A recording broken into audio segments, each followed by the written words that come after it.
साथियों नमस्कार। आज मैं मुंशी प्रेमचंद्र द्वारा लिखी दो बैलों की कथा का सारांश बताने वाला हूँ। यह दो बैलों की कथा मुंशी प्रेमचंद्र द्वारा लिखी उपन्यास गोदान का एक अंश है। पाठ का सारांश शुरू करने से पहले हम मुंशी प्रेमचंद्र जी के बारे में थोड़ी चर्चा कर लेते हैं। हिंदी साहित्य में उपन्यास सम्राट के नाम से मशहूर प्रेमचंद का जन्म वाराणसी के निकट लमही नामक स्थान पर 1880 में हुआ था। उनके पिता का नाम अजायब राय तथा माता का नाम आनंदी देवी था। प्रेमचंद के बचपन का नाम धनपत राय था। बचपन में ही पिता की मृत्यु के कारण घर की जिम्मेदारी उनके कंधों पर आ गई। वे 10वीं पास करते ही प्राइमरी स्कूल में शिक्षक बन गए। नौकरी करते हुए उन्होंने बीए पास किया। तत्पश्चात उनकी नियुक्ति स्कूल इंस्पेक्टर के रूप में हुई, पर गांधी जी के आंदोलन से प्रभावित होकर उन्होंने नौकरी त्याग दी और 1920 के असहयोग आंदोलन में कूद पड़े। इसके बाद वे लेखन कार्य के प्रति समर्पित हो गए। इस महान साहित्यकार का निधन 1936 में हुआ। रचना परिचय। प्रेमचंद हिंदी साहित्य के सर्वश्रेष्ठ कहानीकार माने जाते हैं। उन्होंने लगभग 300 से अधिक कहानियाँ तथा 11 उपन्यास लिखे। उनकी कहानियों का संग्रह मानसरोवर के नाम से 8 भागों में संकलित है। उनकी रचनाएं निम्नलिखित हैं: उपन्यास गोदान, सेवा सदन, प्रतिज्ञा, प्रेमाश्रय, वरदान, कायाकल्प, निर्मला, रंगभूमि, गबन तथा कर्मभूमि। कहानी: कफन, नवनिधि, प्रेरणा, प्रेम प्रसून, प्रेम पच्चीसी, मनमोहक, समर यात्रा, सप्त सरोज, अग्नि समाधि, प्रेम गंगा और सप्त सुमन आदि। नाटक: करबला, प्रेम की बेदी, संग्राम और रूठी रानी। संपादन कार्य: हंस, जागरण, माधुरी और आदि पत्रिकाओं का संपादन। निबंध: कुछ विचार। साहित्यिक विशेषताएं: प्रेमचंद ने राष्ट्रीय जागरण और समाज सुधार को अपना लेखन का प्रमुख विशेषता बनाया। भाषा शैली: प्रेमचंद का साहित्य जनसाधारण का साहित्य है। उनके साहित्य की भाषा सरल, मुहावरेदार और व्यावहारिक शब्दों से युक्त है। आइए अब हम पाठ का सारांश का अवलोकन कर लेते हैं।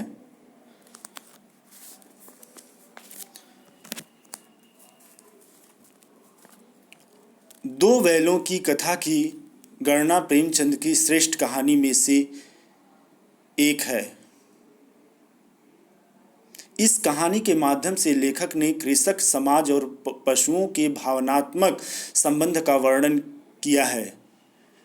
उसके हीरा और मोती नामक दो बैल सीधे सादे भारतीयों के प्रतीक हैं। वे आज़ादी के लिए बार बार संघर्ष करते हैं और अंत में उसे पा ही लेते हैं। इस तरह परोक्ष रूप से यह कहानी आज़ादी के आंदोलन की भावनाओं से भी जुड़ी है।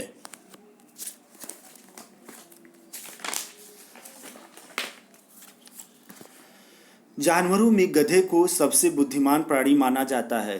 इसका कारण है उसका सीधापन और सहनशीलता।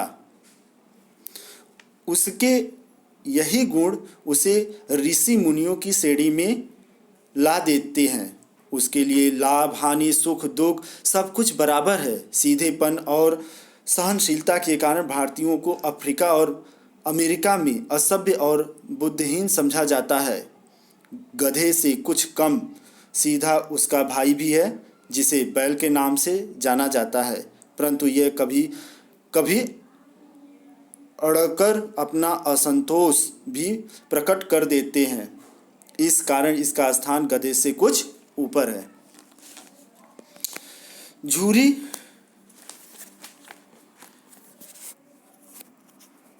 काछी के दो बैल थे जिनका नाम था हीरा और मोती।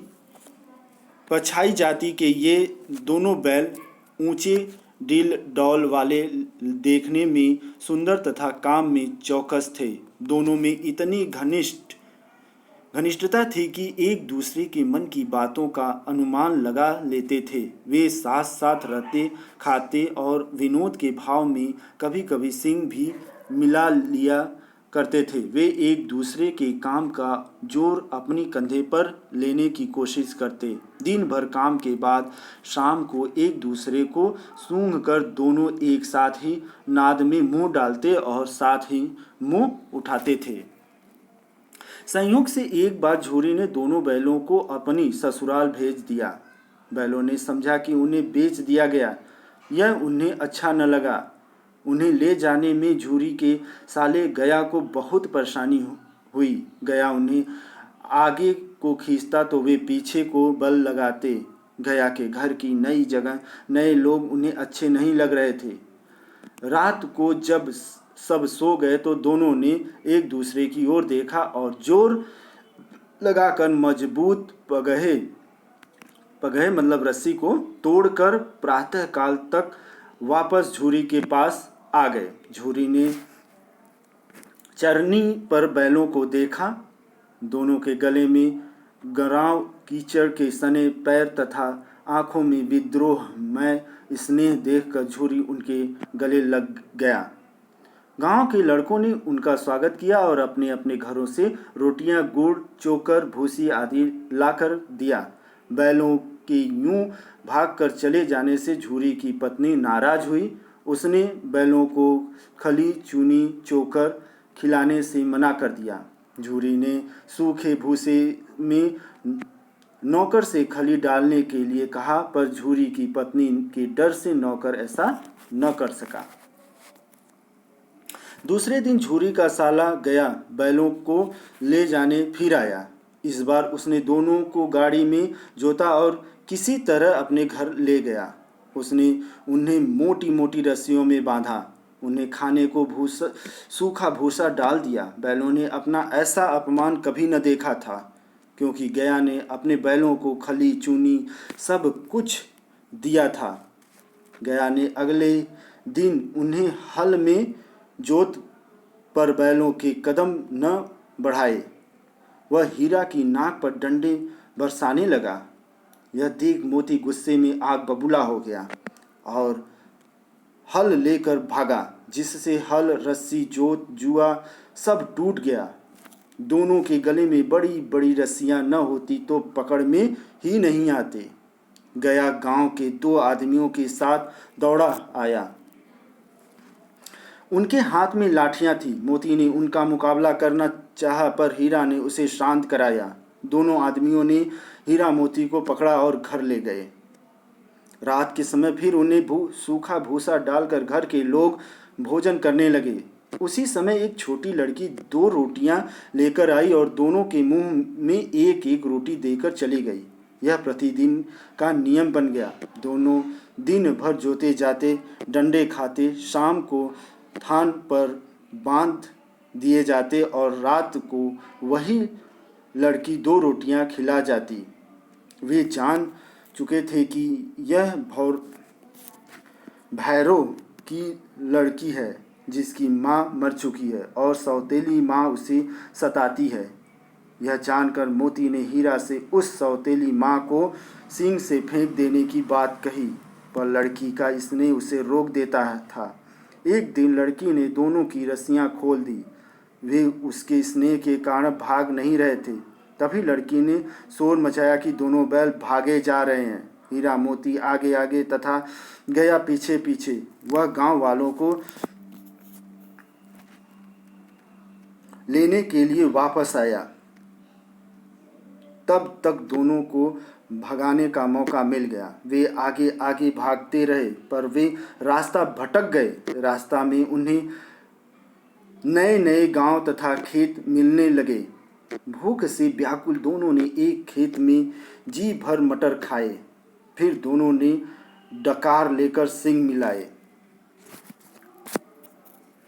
अचानक उनको सामने से एक बड़ा सा सांड आता दिखा। उसने भिड़ने पर मरना तय है, यह सोचकर दोनों उससे बचना चाहते थे, पर कोई रास्ता भी न था। दोनों ने भागने को कायरता समझकर उस पर एक साथ चोट करने का निश्चय किया। उन्होंने तय किया कि एक पर झपटने पर दूसरा उसके पेट में सिंग घुसेड़ दे। सांड को दो दो शत्रुओं से एक साथ लड़ने का अनुभव न था। जब उसने मोती पर हमला किया तो हीरा ने उसे रगेदा। सांड ने जब हीरा का अंत करने के लिए वार किया तो मोती ने उसके पेट में सिंग घुसेड़ दी, और जब मोती पर झपटा तो हीरा ने भी ऐसा ही किया। सांड बेदम होकर वहीं गिर पड़ा। तब उन दोनों ने उसे छोड़ दिया। आगे बढ़ने पर दोनों मटर के खेत में घुस गए। अभी 2-4 ग्रास ही खाए थे कि खेत के रखवालों ने उन्हें देख लिया। मेड़ पर खड़ा हीरा निकल गया, पर मोती सींचे खेत में था। वह भाग न सका। हीरा भी लौट आया। दोनों पकड़े गए और कांजी हाउस में बंद कर दिए गए। दोनों के जीवन में ऐसा पहली बार हुआ कि सारे दिन खाने को कुछ न मिला। इससे तो गया ही अच्छा था। उन्होंने सोचा, यहाँ कई भैंसें, बकरियां, घोड़े थे, पर चारा तो किसी के सामने न था। सारा दिन दोनों ने चारे का इंतजार किया, पर कोई चारा लेकर न आया। उन्होंने दीवार की मिट्टी चाटनी शुरू की, पर उससे क्या होता। दोनों वहां से निकल भागने की योजना बनाने लगे। बाड़े की कच्ची दीवार में हीरा ने सींग मारकर कुछ मिट्टी गिरा दी। उसी समय बाड़े का चौकीदार हाजिरी लेने आया। उसने हीरा को ऐसा करते देख उसे कई डंडे मारा और मोटी रस्सी से बांध दिया। इतना होने पर भी दोनों ने दीवार गिराना जारी रखा। 2 घंटे के बाद आधी दीवार गिर गई। यह देख पहले तीनों घोड़ियां, फिर बकरियां, बाद में भैंसे कांजी हाउस से भाग गईं, पर गधे अब भी वहीं खड़े थे। वे डर के मारे भागना नहीं चाहते थे। आधी रात तक गधे वहीं खड़े रहे और मोती हीरा की रस्सियां तोड़ने में लगा रहा। सफल न होता देख मोती ने सींग मारकर गधों को भी वहां से भगा दिया और हीरा के पास सो गया। अगले दिन मोती को खूब मार पड़ी और उसे भी मोटी रस्सी से बांध दिया गया। ये थी, देखिए दोस्ती। 1 सप्ताह तक दोनों बिना चारे के वहीं पड़े रहे। वे बहुत कमज़ोर हो चुके थे। एक दिन बाड़े के सामने डुग्गी बजने लगी और 50-60 आदमी वहां एकत्र हो गए। दोनों को निकाला गया, पर ऐसा मरियल बैलों का कोई खरीदार न था। अचानक एक डढ़ियल, जिसकी आंखें लाल तथा मुद्रा कठोर थी, आया और उनके कूल्हों में उंगली गोद कर देखने लगा। यह देखकर दोनों अंतर्ज्ञान से कांप उठे। नीलामी के बाद उसने दोनों बैलों को खरीद लिया। डर के मारे हीरा मोती उसके साथ गिरते पड़ते भागने लगे, क्योंकि जरा सी चाल कम होते ही वह डंडा मार देता था। राह में गाय बैलों को हरे हरे खेतों में चरता देखकर उन्हें अपने भाग्य पर रोना आ रहा था। सहसा हीरा मोती को यह रास्ता परिचित सा लगा। गया उसी रास्ते से उन्हें ले गया था। वहीं खेत, बाग और गांव उन्हें मिलने लगे। उनकी थकान और दुर्बलता गायब हो उठी। उन्हें अपना खेत और कुआं पहचान में आ गया। अपना घर निकट देखकर दोनों तेजी से भागे और अपने थान पर जाकर ही रुके। उन्हें यूं आया देख झूरी ने बारी बारी से उन्हें गले लगा लिया। अब तक डढ़ियल ने आकर उनकी रस्सियां पकड़ ली। यह देख झूरी ने कहा, यह तो मेरे बैल हैं। इस पर डरियल ने कहा, तुम्हारे बैल कैसे? मैं इन्हें मवेशी खाने से नीलाम लिए आता हूँ। यह कहकर वह जबरदस्ती उन्हें ले जाने की कोशिश करने लगा। उसी समय मोती ने सींग चलाया। डरियल डर के मारे भागने लगा। यह देख मोती डरियल के पीछे भागने लगा और उसे गांव के बाहर खदेड़ दिया। अंत में हार कर डरियल चला गया। थोड़ी ही देर में झूरे ने दोनों में खली चूनी चोकर और दाना भर दिया, जिसे खाने में दोनों व्यस्त हो गए। गांव में उत्साह छा गया। मालकिन ने भी दोनों के माथे चूम लिए। इस प्रकार से दो बैलों की यह कथा समाप्त होती है। बच्चों, आप इसको ध्यान से पढ़िए, इसका अवलोकन करिए। ठीक है।